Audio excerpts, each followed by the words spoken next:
이 시간 오후에 함께 보실 말씀은 에스겔 14장 1절에서 8절까지를 보겠습니다. 에스겔 14장 1절에서 8절까지 말씀을 보겠습니다.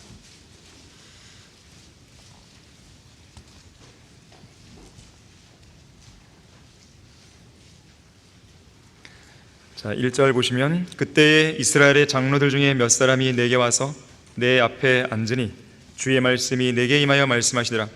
인자야, 이 사람들은 자기들의 마음속에 자기들의 우상들을 세워놓고 그들의 얼굴 앞에 그들의 죄악의 방해물을 놓았으니 그들로 내게 조금이라도 묻게 하랴? 그러므로 그들에게 고하고 그들에게 말하라. 주 하나님이 이같이 말하노라.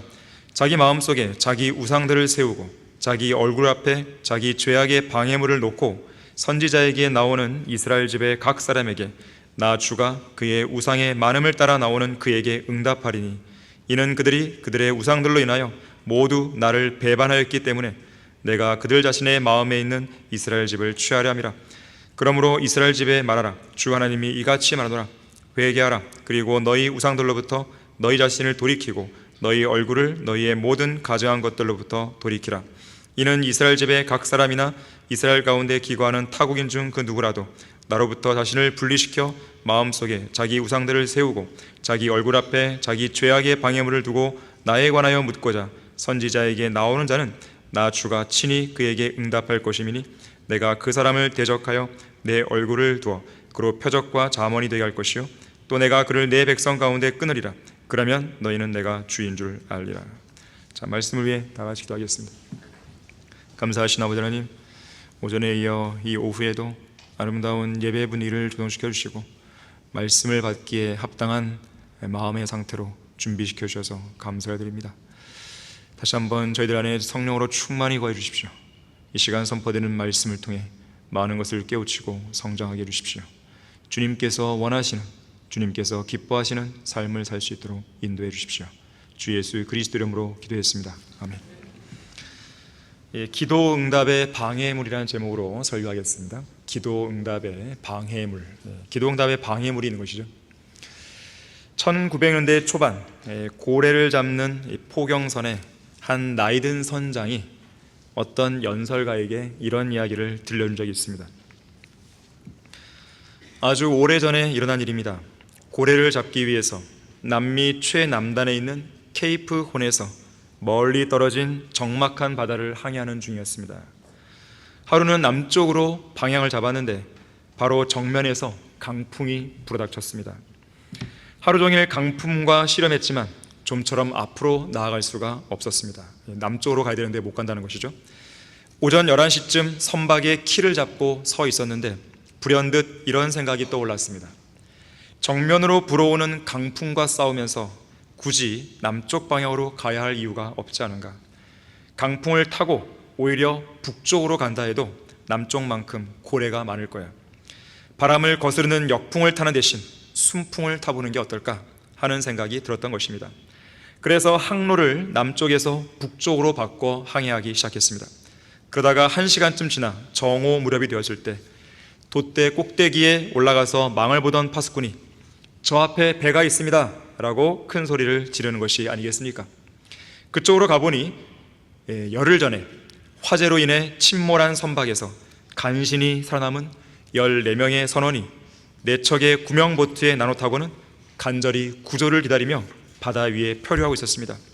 그들이 필사적으로 파도와 싸우면서 하나님께 구조해달라고 기도하고 있었는데 마침 우리 선박이 당도해서 그들을 구조할 수 있었던 것입니다. 하루만 늦었더라도 그들의 생존은 장담할 수 없는 상태였습니다.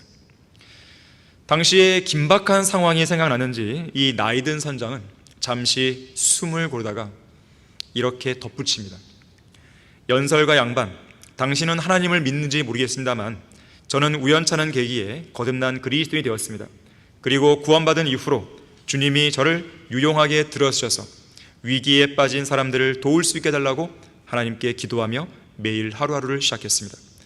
마침 그날도 제 기도에 응답해 주신 하나님께서 우리가 타고 있던 선박을 거스르는 강풍을 보내주신 것이고 제 마음속에 항로를 남쪽에서 북쪽으로 바꾸라는 생각을 넣어줬다고 확신합니다. 그리고 그렇게 한 결정이 결국 14명의 귀한 목숨을 구하는 수단이 되었습니다. 자, 이것이 기도의 응답이에요. 여러분은 기도가 뭐라고 생각하십니까? 기도를 옷에 달거나 목에 치장하는 종교인들의 액세서리 정도로 생각하면 안 돼요. 기도가 하나님의 실제적인 능력을 경험할 수 있는 수단이 아니라면 왜 우리가 기도하겠습니까? 기도를 통해서 살아계신 하나님의 위대한 역사를 경험할 수 없다면 왜 우리가 간절히 기도 제목에다가 써가면서 하나님께 아뢰겠습니까? 기도 응답에 관한 하나님의 약속이 새빨간 거짓말이라면 왜 우리가 수요 기도회로 모여 합심해서 기도하겠습니까? 저 하늘나라 영광스러운 보좌에 앉아 계신 지극히 높으신 왕 주 하나님께서는 그분의 권능의 금호를 우리 앞에 내미시면서 우리의 간절한 소원이 무엇인지를 물으시는 거예요. 말하라고 명령하시는 거죠. 내가 내게 줄 것을 구하라. 그렇게 명령하시는 거예요. 하나님께서 들어줄 생각도 없는데 우리에게 구하라고 명령하시겠습니까? 초림 당시 예수님은 한 소경에게 내가 너에게 무엇을 해주기를 원하느냐 물으셨어요.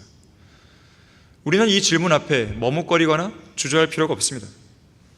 내가 내게 줄 것을 구하라, 이 명령을 하실 때 우리가 거절해야 될 이유도 없어요. 19세기 미국의 설교자 페이스는 이렇게 말했습니다. 하나님을 위해 많은 일을 하려면 하나님께 많은 것을 구해야 한다. 우리는 기도의 사람이 되어야 한다 그랬어요. 자, 그렇다면 여러분의 기도는 응답받는 기도입니까? 아니면 응답되지 않는 기도입니까? 기도가 응답되고 있다는 확실한 증거가 있습니까? 하나님께서 해주셨다는 기도 응답의 간증들이 얼마나 많이 있습니까? 그러한 증거나 간증이 없다면 혹은 적다면 그 이유는 무엇입니까? 기도가 응답되지 않고 있다면 그 이유는 무엇입니까? 어떤 사람이 기도를 주제로 해서 이런 짧은 글을 남겼습니다. 기도의 언어는 있으나 기도의 능력은 없었습니다. 기도의 소리는 있었으나 기도의 의미는 없었습니다. 기도의 형식은 있었으나 기도의 내용은 없었습니다. 기도의 입술은 있었으나 기도의 가슴은 없었습니다. 기도의 머리는 있었으나 기도의 발길은 없었습니다. 기도의 생각은 있었으나 기도의 손과 발은 없었습니다. 기도의 풀잎은 있었으나 기도의 열매는 없었습니다. 기도의 하늘은 있었으나 기도의 땅은 없었습니다. 이 땅에서 응답이 없었다는 것이죠. 여러분의 기도는 어떻습니까? 여러분의 기도에는 능력이 있습니까? 의미와 내용이 있고 가슴도 있습니까? 열매가 있고 이 땅에서 실제로 응답이 이루어지고 있는 그런 기도입니까? 만약에 그렇지 않다면 그 이유는 과연 뭡니까? 그 부분을 해결해야 돼요. 도대체 기도 응답이 안 되는 요인, 기도 응답을 방해하는 요인이 무엇인지를 찾아서 해결해야 됩니다. 어쩌면 여러분들은 기초 성경 공부나 여러 성경 공부를 통해서 기도 응답이 안 되는 원인에 대해서 여러 각도에서 들어보신 적이 있을 거예요. 중요한 것은 실제로 그 방해물을 제거했냐 이거예요. 오늘은 그런 관점에서 여러분들이 이 설교를 들으면 좋겠습니다. 기도 응답의 방해물을 제거하라. 첫 번째로 기도가 응답되지 않는 가장 기본적이고 가장 근본적인 이유는 구하지 않기 때문에 그런 거예요. 기도를 안 한다는 거죠. 야고보서 4장 2절에서 너희가 갈망하여도 얻지 못하고 너희가 살인하고 갖고자 열망하여도 얻을 수 없습니다. 살인하고 갖고자 열망해도 얻을 수 없다는 거예요. 너희가 다투고 싸워도 얻지 못하니 왜 그렇다고요? 이는 너희가 구하지 않기 때문이라. 가장 기본이에요. 러크만 목사님이 이렇게 말했어요. 우리가 장차 하늘나라에 올라가서 우리가 기도했다면 받을 수도 있었을 것들이 그곳에 엄청나게 쌓여 있음을 발견하게 될 때 얼마나 아쉽겠는가. 한 가지 간구 내용을 응답받지 못했다고 해서 너무나 낙심한 나머지 마음이 상한 거죠. 하나님께서 주시려 했던 다른 모든 것들을 구하지 않았다면 그래서 그런 것들을 받지 못했다면 얼마나 안타까운 일이겠는가. 기도했음에도 불구하고 응답을 막는 방해물들 때문에 받지 못한 것도 안타까운 일이지만 아예 처음부터 구하지 않아서 받지 못한 거라면 얼마나 더 안타깝겠는가 그랬어요. 한 번은 중국을 여행하고 있던 한 여행객이 이교도 신전을 방문했습니다. 마침 그 신전에는 잔치가 열리고 있었어요. 많은 사람이 신전에 모여 있었고 흉측하게 생긴 우상 앞에서 절을 하고 있었습니다. 그런데 신전에 모여 있는 사람들 대부분은 자기들 각자의 그 손에 무언가 적혀 있는 기도문이 있었어요. 기도문이 적혀 있는 종이 조각을 하나씩 들고 있었습니다. 그리고 그들은 그 기도문이 적힌 종이 조각을 걸쭉한 진흙 속에 넣어요. 그리고 이것을 공 모양으로 이렇게 빚습니다. 그런 다음에 우상을 향해 이 진흙공을 던지는 거예요. 이 장면이 하도 이상해서 이 여행객이 그중 한 사람에게 왜 그렇게 하냐고 물었어요. 그러자 이 사람이 말하기를 이 걸쭉한 진흙에 공 모양으로 뭉쳐진 종이 조각을 우상을 향해 던져서 우상에 찰싹 달라붙으면 거기에 적힌 기도 내용을 우상이 응답해 주는 것이고, 만일 붙지 않고 바닥에 떨어지면 기도에 응답해 주는 것을 우상이 거부하는 것이라고 말했어요. 이만큼 더 바보 같은 짓도 없죠. 그런데 이보다 더 바보 같은 짓이 무엇인지 아십니까? 구하면 응답해 주시는 전능하신 하나님께 살아계시는데, 그리고 주님께서는 기도에 응답해 주시려고 우리가 기도하기를 기다리고 계시는데 주님 앞에 나아가서 기도로 안 구하는 거예요. 어차피 우상들을 섬기는 사람들은 그렇게 하는 건 우스운 일이죠. 기도 응답 어차피 안 되니까. 하지만 기도 응답이 확실하게 되는 약속이 있는데 안 하고 있는 거죠. 더 바보 같은 짓이죠. 왜 구하지 않는 것인가? 가장 큰 이유는 믿음이 없기 때문에 그런 겁니다. 전능하신 하나님을 안 믿는 거예요. 그래서 안 구하는 거예요. 하나님께서는 그러한 성도들을 이상하게 여기십니다. 왜 그럴까 도대체? 기도의 약속들을 정말 많이 주셨는데 왜 안 할까? 이상하게 여기시는 거예요. 답답하시겠죠. 믿음으로 구원받은 성도가 믿음으로 사는 것이 당연하기 때문에 믿음으로 하나님께 기도하는 것이 정말 당연한 일인데 안 하는 거죠. 이상하게 여기십니다. 전능하신 하나님의 능력에 의존하는 것이 인간의 연약함인데 오히려 인간의 도움, 다른 인간의 도움을 구하러 가는 거예요. 이상하게 여기시죠? 하나님의 말씀보다도, 하나님의 약속보다도 인간의 말, 세상의 약속에 신뢰를 두죠. 하나님께서 기도 응답의 약속을 주셨을 때 우리는 그 약속을 믿고 기도하는 가운데 감격하고 흥분할 수 있는 거예요. 정말 대단한 약속이다. 놀라운 약속이다. 근데 안 하잖아요? 근데 대신에 어떤 유명한 갑부가 나에게 돈을 준대요. 그럼 여러분 어떻게 합니까? 막 흥분하죠. 막 너무 좋아하잖아요. 이것이 인간의 모습입니다. 하나님이 이상하게 여기시는 거예요. 기도하지 않고서는 한시도 살아갈 수 없는 존재가 그리스도인 아니에요? 주님을 바라보지 않고서는 한시도 이 험난한 세상을 살아갈 수 없는 존재가 그리스도인 아닙니까? 자, 그런 현실에도 아랑곳하지 않고 주님의 도움을 구하기 위해 전혀 무릎을 꿇지 않는다? 하나님은 정말 이상하게 여기시는 거죠. 선지자 이사야가요, 이사야 59장 16절에서 이렇게 말합니다. 주님께서는 사람이 없음을 보시고, 즉 중보자가 없는 것을 이상히 여겼다 그랬어요. 세상에 구원받지 않은 죄인들이 많이 있는데 그 사람들을 위해서 아무도 중보를 안 하는 거예요. 죄인들에 대해서 누가 관심이 있습니까? 하나님께서 제일 관심이 있으신 거죠. 그렇다면 우리의 관심사는 어디에 있어야 돼요? 그 죄인들을 이겨오는 데 관심이 있어야겠죠. 그 죄인들을 위해 기도하는 데 관심이 있어야겠죠. 그것을 하나님께서 기뻐하지 않으시겠습니까? 사무엘상 12장 23절에서 사무엘이 말합니다. 나로서는 결단코 너희를 위하여 기도하기를 그침으로 죽게 대하여 죄를 범하지 않겠다 그랬어요. 기도하지 않는 죄예요. 기도하지 않는 죄입니다. 여러분은 기도하지 않는 죄에 대해서 심각하게 생각해 본 적 있습니까? 기도하지 않는 죄. 미국의 한 설교자가 말합니다. 당신과 나의 가장 큰 죄는 하나님께 기도하지 않는 죄다. 내가 실패하는 가장 큰 이유는 기도하지 않기 때문이다. 우리 주변의 혼들이 여전히 구원받지 못하고 지옥으로 가는 이유는 그들을 위한 우리의 기도가 부족하기 때문이다. 나의 망설임과 지혜 없음과 하나님의 인도를 받지 못하는 것도 모두 기도하지 않은 죄에서 나온 결과다. 오 끔찍한 죄인, 기도하지 않는 죄여 그랬어요. 끔찍한 죄라고 표현했습니다. 기도하지 않는 죄. 여러분은 그런 생각을 갖고 계세요? 여러분은 담배도 안 피고 술도 안 마시고 노래방이나 게임방도 안 가는 그런 사람일 수 있습니다. 그리스도인은 당연히 그렇겠죠. 세상 드라마나 세상 영화나 세상 음악과는 아예 담을 쌓고 지내는 사람일 수 있어요. 그러면서 동시에 매주 교회에 출석하고 헌금과 11조도 꼬박꼬박 내고 심지어 구령하는 팀에 소속되어서 매주 토요일마다 빠짐없이 구령하는 사람일 수 있습니다.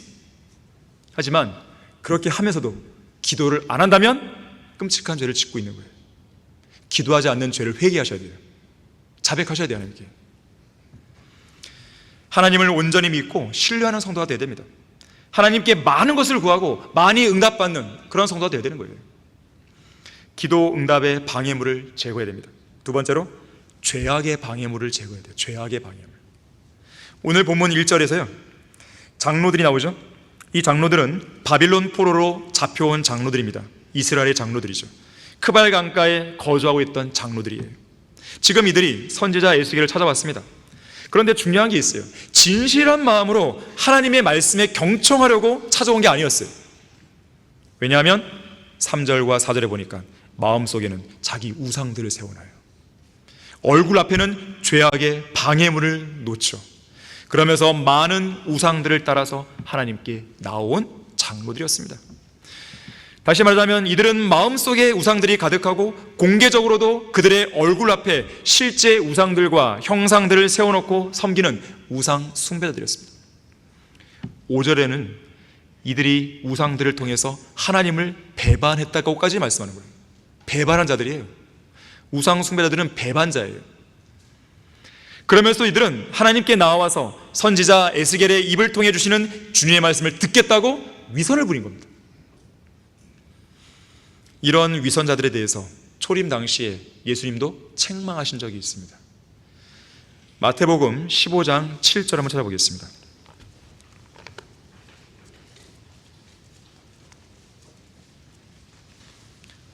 마태복음 15장 7절부터 9절을 보시면요,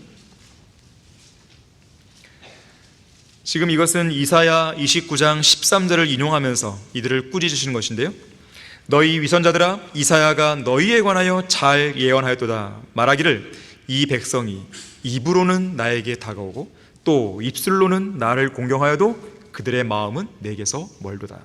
사람들의 계명들을 교리들로 가르치니 그들이 나를 헛되이 경배하노도다 라고 하였느니라고 하시더라. 자, 이것을 기도의 관점에 적용본다면 기도의 입은 있는 거죠. 기도의 입술은 있는 거죠. 근데 뭐가 없어요? 기도의 마음은 없는 거예요. 가슴이 없는 거예요. 헛되이 기도하는 사람들이죠. 자, 하나님께 나아오려면 그런 죄악의 방해물들을, 그런 우상들을 제거하고 나와야 되죠. 그래서 여러분들이 하나님께 기도할 때는 반드시 자신에게 죄가 있는 일을 돌아보고 그 죄들을 먼저 자백해야 되는 거예요. 빨리. 하지만 이들은 그렇게 하지 못한 거죠. 자, 하나님께서는 이런 위선자들에게 오늘 본문 3절에서 그들로 내게 조금이라도 묻게 하랴 이렇게 호통치시면서 어떤 진리도 그들에게 안 가르쳐 주겠다고, 어떤 기도에도 응답하지 않겠다고 그들을 쫓아내시는 거예요. 자, 그런가 하면 이 죄악의 방해물은요, 외부적인 요인보다는 주로 우리 마음속에서, 우리 자신에게서 나오는 경우가 많습니다. 항상 삶의 모든 문제는 마음에서 나오는 거예요. 어떤 사람이 이해할 수 없는 행동을 해요. 저 사람은 성도로서 왜 저런 행동할까? 마음의 문제예요. 마음이 고장났기 때문에 그런 열매가 나오는 겁니다. 나쁜 나무에서는 나쁜 열매가 나오게 돼 있어요. 아무리 입으로 자신을 포장하고 정당화한다 할지라도요, 열매가 그것을 증명하지 못한다면, 열매로 자신을 증명하지 못한다면 그거는 아무런 의미가 없어요. 여러분은 말보다는 행동으로 보이셔야 됩니다. 의사들이 수술할 때 마스크 쓰죠. 왜 쓰나요? 오염 안 되게 쓰죠. 오염 안 되게. 다른 각도에서는요, 입 다물라는 거예요. 너의 수술 실력을 보여주지 말로 하지 말라는 거예요. 그런 어떤 이면의 교훈이 있는 거예요. 이 오염도 오염 방지지만 신앙생활도 마찬가지입니다. 경건의 모양은 필요 없어요. 경건의 능력이 필요합니다. 말은 필요 없어요. 행동의 열매로 보여주는 거예요. 말이 많은 사람은 거의 가짜예요. 말을 많이 할 필요 없어요. 여러분들이 하나님을 사랑하면 말할 필요 없어요. 사랑으로 그 행동을 보여주면 되는 거예요. 여러분이 말씀을 더 읽든지, 기도를 열심히 하든지, 구령을 하든지, 주님이 기뻐하시는 어떤 곳에 가서 내가 뭔가를 하든지, 그걸 보여주는 거예요. 사랑은 행위지 말이 아니에요. 자, 하나님께서 어떻게 우리에게 사랑을 보여줬죠? 말로만 무성하겠나요? 아니잖아요. 자신의 아들을 내어줬잖아요. 우리가 아직 죄인이었을 때 그리스도께서 우리를 위하여 죽으심으로써 하나님께서는 우리를 향한 그의 사랑을 나타내셨다고 그랬어요. 우리도 그렇게 해야 되는 거예요. 여러분이 정말로 하나님을 사랑하고 이 교회를 사랑하고 사역을 사랑한다면 여러분의 몸으로 보여주는 거예요. 말은 필요 없어요. 자, 인간의 마음이 문제예요. 타락한 인간의 마음은 거짓 신들을 대량으로 찍어내는 공장과 같습니다. 거짓 신들이 세상에서 판을 치는 이유는 하나님보다도 자기 자신을 더 사랑하는 인간의 타락한 마음 때문에 그런 거예요. 거기서 다 나와버린 거예요. 그런 사람들은요, 자기 자신을 최고의 권위로 여깁니다. 자기 생각, 자기 기준, 자기 가치관, 자기 감정에만 매몰되어 있어요. 거기서 못 벗어나요. 자기 정당화, 자기 변명. 자기 자신이 신이 된 거예요, 결국. 절대로 육신의 정욕과 안목의 정욕과 생의 자랑, 쉬운 말로 하자면 돈과 섹스와 명예로 점철되는 세상의 거짓 신들이 여러분의 마음속에 활개치도록 내버려두지 마십시오. 제거해버려야 돼요, 빨리요. 거듭난 성도는 자신의 정욕을 채우는 사람들이 아니라 예수 그리스도 한 분만으로 만족하며 사는 사람들이에요. 우리를 구원하신 하나님만을 숭배하고 첫째로 사랑하는 사람이 되어야 되는 것입니다. 어떤 그리스도인이 쓴 시에 그대가 발길을 옮기는 곳마다 예수님도 모시고 가는가? 이런 식구가 있어요. 여러분이 정말로 하나님을 사랑한다면 주님께서 절대로 가시지 않는 곳은 가지 말아야 돼요, 여러분도. 주님께서 보시지 않는 것, 여러분도 보지 말아야 돼요. 주님께서 절대로 안 하시는 것, 여러분도 하지 말아야 돼요. 특히 야고보서 4장 3절에서는요, 구하여도 받지 못함은 너희 정욕에다 쓰려고 잘못 구하기 때문이라 그랬어요. 마음속에 가득 찬 이기심이 기도 응답을 방해하는 것입니다. 어떤 흑인 설교자가 이렇게 말했어요.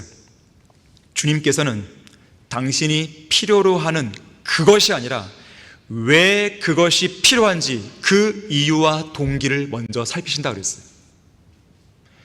여러분이 뭘 구하는가 이것보다도 그걸 왜 구하냐 이거예요. 이것부터 하나님께서 살피시는 거예요. 예를 들어서 럭카 목사님이 이렇게 설명하는 거예요. 어떤 사람이 하나님 저에게 새 자동차를 주십시오. 그러면 하나님 물으시죠. 그게 왜 필요한데? 그게 말이죠, 옆집에 사는 이웃이 새 차를 샀기 때문에 그래요. 상대적인 비교의식 때문에 옆집에 사는 이웃이 새 차를 몰고 다니면 내가 좀 초라해지잖아요. 가난해진 느낌을 받죠. 자, 그러면 하나님께서 좋다 이거예요. 새 차를 주셨다 이거예요. 그러면 새 자동차 폄에다가 복음에 관한 성경 구절들을 부착하겠는가? 하나님 물으시는 거죠. 복음을 전파하는 도구로 네 새 차를 쓰겠냐 이거예요. 교회를 오갈 때 형제자매들을 태워주는 친절과 관용을 베풀겠는가? 새 차를 구하는 목적이 뭐냐 이거예요. 묻는 거예요 지금요, 하나님께서. 운전석 가까운 위치에 복음 전도지를 비치해 두었다가 주유소 갈 때마다 전도지 안 해주겠는가? 새 차 살려면 그 정도의 동기가 있냐 이거예요. 도대체 왜 새 차가 필요하냐 이거예요. 자, 이것은 한 가지 예를 드린 거예요. 정말 그렇게 한다, 하나님 주시겠죠. 그래, 너가 복음을 전하기 위해서 하는구나, 내가 줄게, 한단 말이에요. 한번 해보세요. 차는 다 있습니까? 모든 것이 그렇습니다. 동기가 중요해요. 어떤 것을 여러분들이 구하든지 동기가 중요해요. 그게 가장 최우선이에요. 그래서 기도를 통해 하나님께 나아가려면 죄악의 방해부터 제거를 해야 됩니다. 시편 66편 18절에서도 내가 내 마음의 죄악을 생각하면 주께서 내게 듣지 않는다고 했어요. 오늘 본문 3절의 경고대로 죄악의 방해물을 두고 주님께 나오는 자에게는 하나님께서 그들로 하여금 조금도 묻지 않게 하겠다고 반어법으로 묻게 하랴 그러시는 거예요. 자, 기도의 응답의 방해물을 제거해야 됩니다. 세 번째, 두 마음을 품지 말아야 돼요. 우리 다 같이 야고보서 1장 5절에서 8절을 보겠습니다. 야고보서 1장 5절에서 8절을 보시면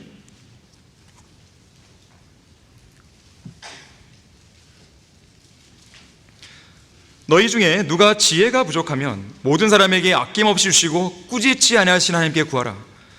자, 이러한 분이 하나님이세요. 하나님께서는 막 주려고 하시는 거예요. 그러면 그분께서 주실 것이라 오직 믿음으로 구하고. 자, 믿음으로 구하는 거예요. 아무것도 의심하지 말라. 자, 믿음으로 구하면 의심을 안 합니다. 의심한다는 것은 믿지 않는다는 뜻이죠. 의심하는 자는 마치 바람에 밀려 요동하는 바다 물결과 같으니 이리저리 흔들리는 거예요. 그 사람은 주께로부터 어떤 것이든 받으리라 생각하지 말라. 두 마음을 품은 사람은 그의 모든 길에 안정이 없느니라. 두 마음을 품은 사람이란 오늘은 이랬다가 내일은 저랬다가 하는 사람이에요. 자동차 와이퍼 아시죠? 왔다 갔다 왔다 갔다. 왜 그렇게 하는 것인가? 믿음으로 구하지 않기 때문에 그래요. 그러면 왜 믿음으로 안 구하는가? 의심하기 때문에 그런 거예요. 그래서 두 마음을 품은 사람은요, 모든 길에 안정이 없습니다. 불안해요. 이런 사람은 있잖아요, 심지어 기도가 응답되었다 해도 마음에 안정이 없어요. 응답돼도 불안합니다. 자신이 기도한 것에 대해서 분명하게 응답을 받았음에도 불구하고 그것을 기도의 응답이라고 확신을 못해요. 의심하면서 구했기 때문에. 하나님께서 기도에 응답해 줬다는 확신을 전혀 갖지 못하고 오히려 다른 이유들 때문에 이루어진 것이야 라고 생각해버립니다. 그러면서 하나님께 감사를 안 하는 거죠. 하나님을 무시해버리는 것이죠. 그래서 하나님은 의심하는 성도에게는 기도 응답을 해 주셔야 할 필요성을 못 느끼시는 거예요. 나이아가라 증후군이 있어요. 나이아가라 증후군. 이 물 위에 떠 있는 거품처럼, 이 물 위에 떠 있는 거품 아시죠? 그 거품처럼 인생이라는 강물에 어떤 구체적이고 의식적인 결단 없이 마냥 이리저리 떠밀려 살아가다가 언제 있었냐는 듯이 사라져 없어져 버리는 증상이 나이아가라 증후군이에요. 사실 이런 모습은 하나님을 무시하고 거부하며 살아가는 모든 사람들의 모습입니다. 하나님의 언약을 배반한 모든 변절자들의 모습이에요. 특히나 오늘 보듯이 두 마음을 품어서 모든 길에 안정이 없는 의심 많은 모든 어리석은 자들의 운명이라 할 수 있어요. 그들은 어느 순간 거품처럼 펑 터져 없어지는 거예요. 뭔가 있어 보이죠, 볼록하게. 근데 아무것도 없어, 속에는. 유다서 1장 13절에서요 이런 물 위에 거품 같은 자들에 대해 이렇게 경고합니다. 그런 자들은 자기의 수치를 거품처럼 내뿜는 바다의 성난파로다 그랬어요. 언제 터져서 사라져버릴지 모르는 거품처럼 모든 길에 안정이 없는 것은 염려로 가득 찬 사람들의 특징입니다. 염려란 말을요 이렇게 이해하시면 돼요. 염려는 두 마음이 내 안에 생길 때 일어나는 현상입니다. 두 개의 마음이 내 마음을 양쪽에서 잡아당기는 거예요. 찢어질 듯하게, 찢어질 듯이. 그러니까 불안한 거예요. 안정이 없는 거예요. 그 두 가지 마음이 하나의 마음으로 모아져야 돼요. 뭘 통해서? 믿음의 기도를 통해서 하나님을 향해서 나아가야 되는 거예요, 마음이. 그런데 이것이 분리되어 버리는 거죠. 하나는 하나님께로, 하나는 세상으로. 하나는 믿음, 하나는 의심. 결국 그건 뭐예요? 의심하는 거죠. 그러면서 갈등이 일어나는 것이죠. 그러면서 염려가 나오는 것입니다. 그래서 마음이 나뉘는 게 바로 염려고, 그 염려가 두 마음을 품는 거예요. 이사야 26장 3절에 의하면 마음을 주께 의탁하는 사람을 완전한 화평 속에 지킬 거라 했어요. 두 마음이 아니에요. 한 마음이죠. 하나의 마음을 주님께 의탁하는 거예요. 그러면 화평과 안정과 평안이 오는 겁니다. 밀려오는 염려에 먹구름을 걷어내고 믿음으로 하나님께 맡겨야 돼요. 그러면 모든 지각을 초월하시는 하나님의 평강이 그리스도 예수 안에서 우리 마음과 생각을 지키는 거예요. 지키는 거예요. 염려할 시간이 있다. 그러면 무릎 꿇고 기도하는 게 낫습니다. 진지한 기도는 염려를 몰아내요. 자, 사도행전 27장에 보게 되면요, 사도 바울은 로마로 향하는 바다에서 풍랑을 만나죠. 배가 파손될 위기에 놓이죠. 그때 바울의 고백이 나옵니다. 27장 23절에서 25절까지 말씀인데 들어보십시오. 내가 속해 있고 또 내가 섬기는 하나님의 천사가 간밤에 내 곁에 서서 말하기를 바울아 두려워 말라. 내가 반드시 카이사 앞에 서야 하리라. 그러므로 보라, 하나님께서는 너와 함께 항해하는 모든 사람들을 너에게 주셨느니라고 하였느니라. 그러므로 여러분이여 기운을 내라.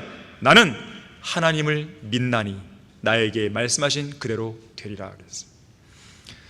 이미 성경에는 기도 응답에 관한 약속이 있단 말이에요. 이 약속을 붙드는 거예요. 그냥 그게 믿음이에요. 이것이 바로 성경대로 믿는 사람들의 믿음이에요. 믿음으로 산다는 건 다른 게 아니에요. 이렇게 하는 것이 믿음으로 사는 거예요.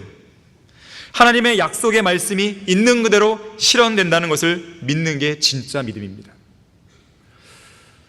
여러분 스스로 한번 답변해 보세요. 제가 어제 요한계시록 강의를 하면서 참석한 성도들에게 강의된 내용 중에 하나인데, 여러분은 장차 다가올 그리스도인들의 휴거, 그리스도의 심판석, 상급과 유업, 그리고 어린 나이 혼인식, 예수 그리스도의 재림을 통한 위대한 승리에 동참하는 일, 그리고 천녀왕국에서 통치하고 유월받는 것, 그 이후에 새 예루살렘에서 영원히 사는 것, 자, 이러한 이야기들을, 이러한 진리를 성경을 통해 접할 때 가슴이 막 벅차고 뛸 듯하고 막 감격하고 미칠 것 같고 막 날뛰어 막 하고 그러십니까? 네, 별로 안 그렇군요. 제가 그 이유가 뭔지를 제가 그 성도에게 알려줬어요. 여러분들이 확신이 없기 때문에 그렇습니다. 믿음을 안 갖는 거예요. 여러분이 믿음을 갖잖아요, 성경 말씀에 대해서. 그럼 여러분 주체할 수 있는 감정이 복받쳐 오릅니다. 주체할 수 없는 눈물이 흘러내리는 거예요. 하나님께서 정말 이런 분이시구나, 하나님께서 우리에게 이런 놀랍고 영광스럽고 이렇게 복된 것들 마련해 주셨구나, 이거를 깨닫게 될 때 가만히 있을 수 없는 거예요. 바로 거기에서 여러분의 마음과 생각에 변화가 일어나고 결국 그 행동에 변화가 일어나고 주님을 위해 내가 헌신하겠다고 결단이 나오는 거예요.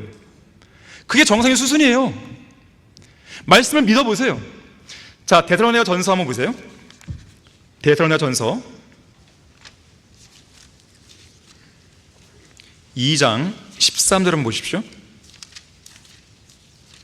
여러분이 설교를 들을 때나 강의를 들을 때나 또 말씀을 읽을 때나 항상 이 자세를 유지해야 됩니다. 자, 2장 13절에서 이로 인하여 우리가 하나님께 쉬지 않고 감사함은 너희가 우리에게 들은 바 하나님의 말씀을 받을 때에 사람들의 말로 받아들이지 아니하고 사실 그대로 하나님의 말씀으로 받았음이니 이 말씀이, 잡으세요, 믿는 너희 가운데서도 효과적으로 역사하느니라. 자, 이것이 설교의 의미예요. 이것이 강의, 진리의 말씀을 전파될 때의 의미예요. 여러분들이 말씀을 있는 그대로 믿어보세요. 어떤 변화가 일어나는지 달라집니다. 눈빛이 달라지는 거예요. 마음이 달라지는 것이에요. 여러분의 담대함이 달라지는 것이에요. 용기가 막 생기는 거예요. 자신감이 생기는 거예요. 와, 하나님께서는 정말 이런 분이시구나, 이걸 깨닫게 되는 순간 두려울 게 없는 거예요. 거칠 것이 없는 거예요. 그래서 주의 법을 사랑하는 자에게는 거칠 것이 없다고 10회에서 말씀하잖아요. 거칠 게 없어요. 그래서 이성호 목사님은 늘 정면 돌파하시고 자신감이 있는 거죠. 뭐가 두려워요? 하나님께 나와 함께 하시는데, 말씀의 약속이 여기 있는데, 내가 그걸 붙들면 내게 되는 것인데. 여러분도 그러한 믿음을 가질 수 있어야 됩니다. 기도 응답의 방해물을 제거해야 됩니다. 네 번째로 용서하는 태도를 지녀야 돼요. 용서하는 게 쉬운 것 같지만 의외로 잘 안 되는 부분이죠. 우리 다 같이 마태복음 5장 23절 24절 보겠습니다.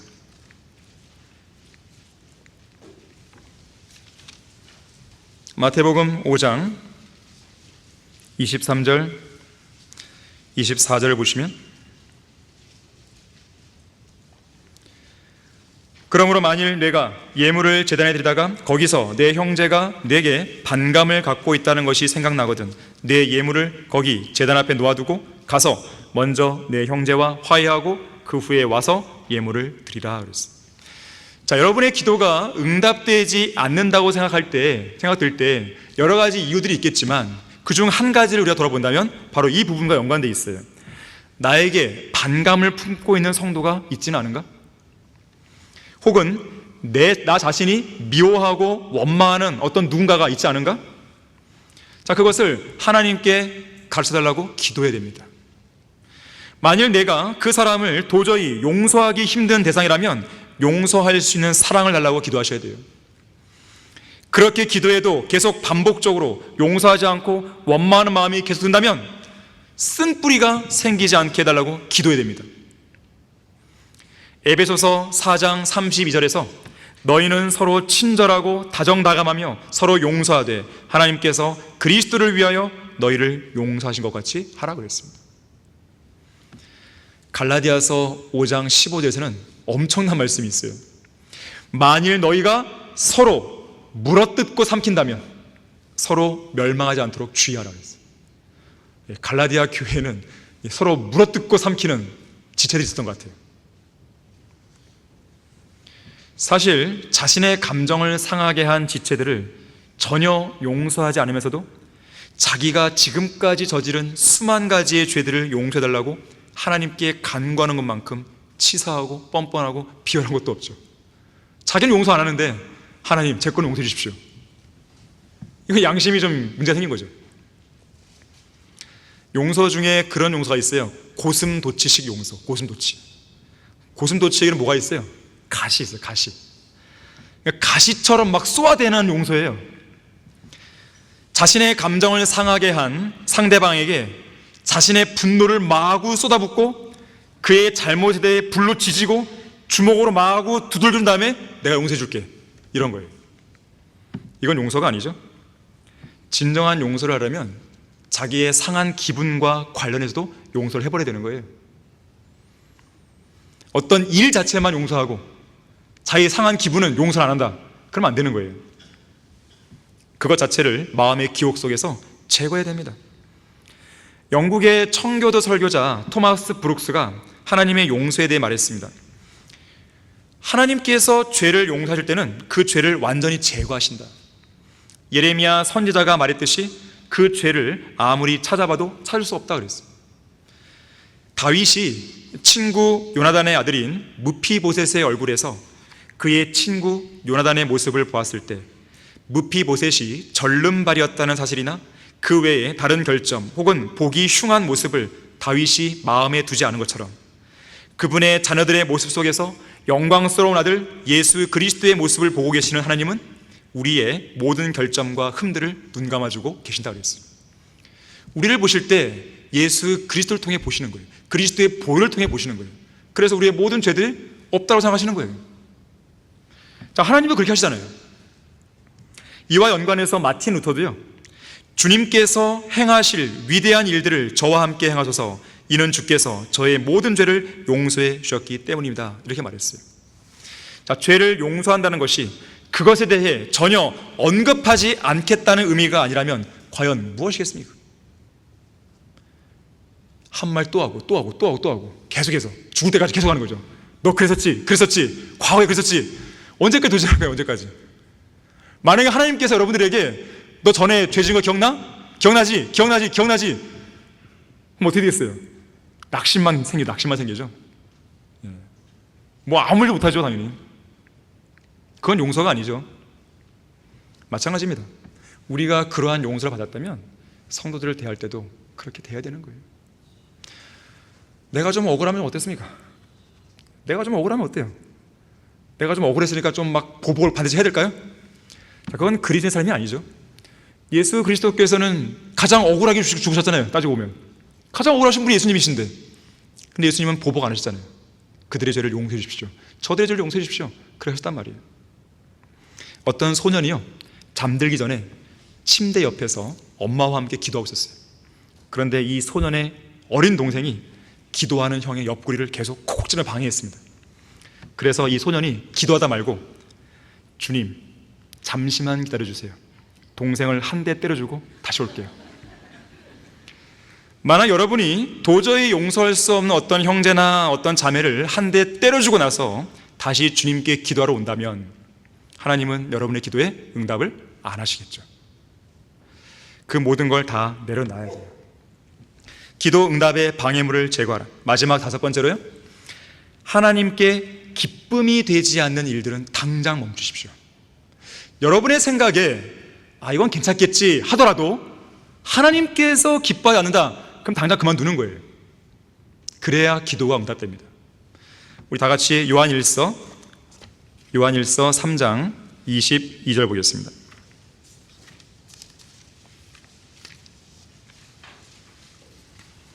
요한일서 3장 22절 보시면,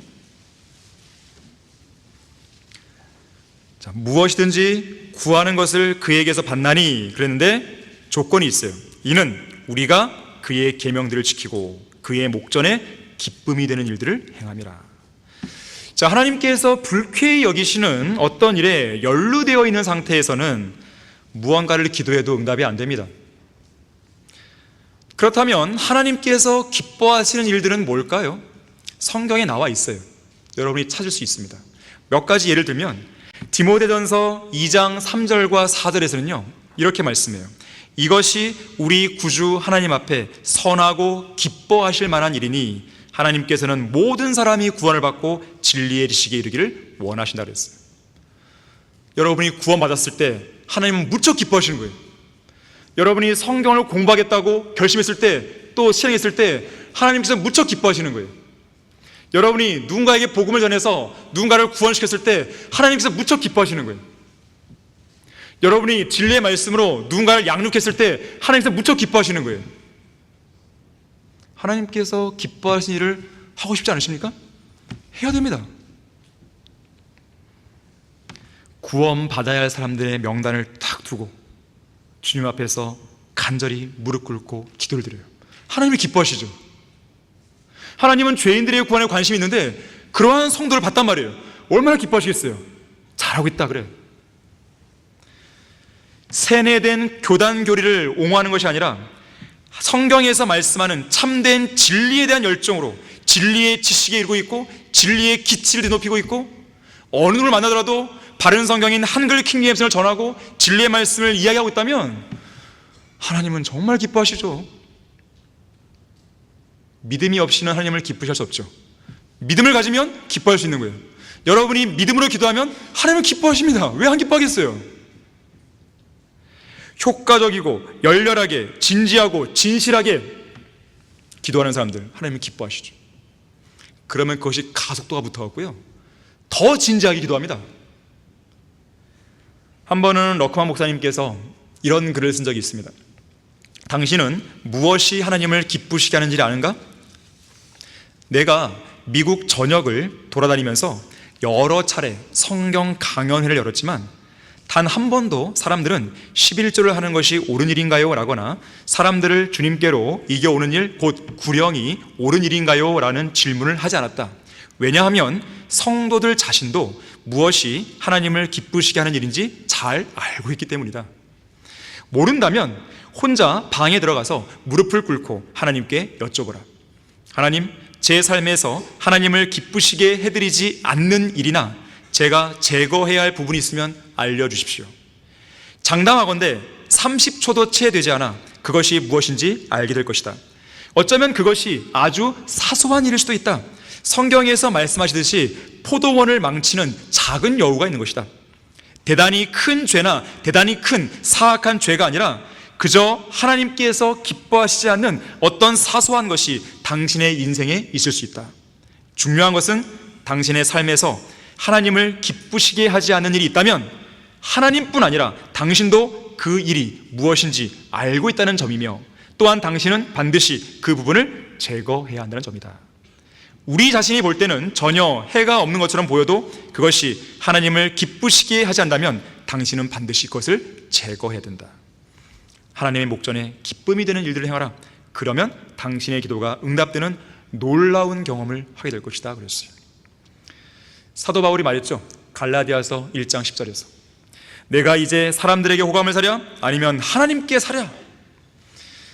아니면 내가 사람들을 기쁘게 하려고 하겠느냐? 내가 아직도 사람들을 기쁘게 하려고 한다면 나는 그리스도의 종이 아니니라 그랬어요. 제가 이소호 목사님한테 많은 것들을 배웠지만 가장 정말로 인상 깊게 배웠던 건 바로 그 부분이에요. 정말 어떤 일이 있어서요, 사람들을 중요하시는 것보다는 하나님을 중요하셔야 됩니다. 정말 어떨 때는 잔인이 많지, 정말로 다 끊어버리시는 거예요. 정말 저는 부러웠어요. 어떻게 저렇게 할 수 있을까? 그만큼 하나님을 사랑하기 때문에 그런 겁니다. 하나님을 정말로 사랑하면 사람들의 어떤 것에서 연연하지 않아요. 물론 우리는 성도들 사랑하고 하죠. 근데 어떤 부분에 있어서 이것이 하나님을 기쁘시는 게 아니다, 그러면 하나님의 손을 잡아야 되는 것이지, 얼렁뚱땅 사람의 손도 적당히 잡아주는 건 그것이 아닌 거예요. 그러면 사역이 망가져 버립니다. 여러분들은 앞으로요, 이 한 가지만 기억하세요. 하나님께서 원하시는 게 뭔가, 하나님께서 기뻐하시는 게 뭔가. 여러분이 원하는 것을 하려고 하지 마세요. 그러면 그 길의 끝에는요, 죽음도 있어요. 여러분이 기뻐하는 것으로 하나님을 섬기려고 하지 마세요. 사울은요, 그렇게 하려고 했다가 하나님께 버림받았죠. 여러분이 원하는 것으로 하나님을 기쁘시게 하려고 하는 것은 여러분 욕심입니다. 여러분이 기뻐하는 것을 해놓고 나서 주님 앞에 또 사람들 앞에서 생색내려고 하면 안 됩니다. 그것은 자기 자신을 드러내고 싶은 자기 과시예요. 그러니까 자기의 방식대로 자기가 기뻐하는 것을 가지고 하나님을 섬기라는 것은요, 자기 과시예요. 결국은 그건 주님을 기쁘시게 하는 게 아닌데, 절대로. 하나님께서 기뻐하시는 방법으로, 하나님께서 기뻐하시는 것을, 하나님께서 기뻐하시는 바로 그 순간에, 하나님께서 기뻐하시는 바로 그 장소에서 행할 때 하나님은 무척 기뻐하시고 여러분의 기도에 응답을 하시는 거예요. 결론적으로요, 구원받은 성도라면 적극적으로 효과적이고 열렬하게 기도를 많이, 자주, 규칙적으로 해야 됩니다. 하나님께 드리는 기도에 모든 것이 달려있다는 그 믿음으로, 그 생각으로 기도해야 돼요. 찰스 웨슬리는 매일 2시간씩 기도했습니다. 요한 웨슬리는 새벽 4시에 일어나서 기도했고, 존 퓰리처도 때때로 밤을 새워 기도했습니다. 마틴 루터는 하루에 3시간씩 기도했어요. 아도니람 저드스는 이렇게 말합니다. 나는 하루에 12번씩 기도하지 않을 수 없었다. 성경은 우리에게 하나님은 졸지 않고 계시며 항상 그분의 귀를 기울여 우리의 간구를 듣고 계신다고 말씀한다. 이 땅에서 구원받은 성도들이 누릴 수 있는 커다란 복이자 위대한 특권 중 하나는 어느 때나 신뢰할 수 있는 하나님께 우리의 기도를 아뢰는 것입니다. 그러므로 우리가 은혜의 보좌로 담대히 나아가자. 이는 우리가 자비를 얻고 필요한 때에 도우시는 은혜를 발견하기 위함이라. 히브리서 4장 16절이죠. 누군가가 기도에 대해서 이렇게 말합니다. 기도는 아침의 열쇠요 저녁에 자물쇠다. 무슨 말인가 하면 아침이든 저녁이든 기도를 통해 문제를 해결해 나가라는 뜻이에요. 도대체 기도의 능력을 의심하는 사람이 누굽니까? 하나님의 이 기도로의 위대한 초청을 거부한 채 기도를 소홀히 하는 사람이 누굽니까? 위대한 탐험가이면서 그리스도인이었던 스탠리 영은 이렇게 말했습니다. 나는 보잘것없는 인간으로서 기도에 효력이 없거나 기도에 능력이 없다고 감히 말하지 못한다. 나는 간절히 구할 때마다 응답을 받았기 때문이다. 특히 나와 탐험 대원들은 위험과 어려움이 임박했을 때 지혜롭게 극복할 수 있도록 안내의 빛을 달라고 하나님께 간구했다.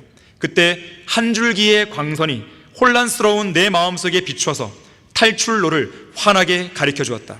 하나님 앞에 기도로 문제를 내려놓고 주님께 온전히 맡긴 사람은 무릎을 펴고 일어날 때 흐뭇한 만족감과 평안함으로 기도가 응답되었다는 것을 확신할 수 있다. 나는 기도가 응답된다는 확실한 증거들을 많이 갖고 있다 그랬어요. 이제부터라도 우리의 기도가 달라져야 됩니다. 지금부터라도 우리는 기도 응답을 통한 하나님의 위대한 역사와 살아있는 간증을 하나씩 쌓아 나가야 돼요. 기도 응답에 관한 한 기념비적인 금자탑을 세울 수 있는 여러분 모두가 되기를 바라겠습니다. 자, 기도하겠습니다.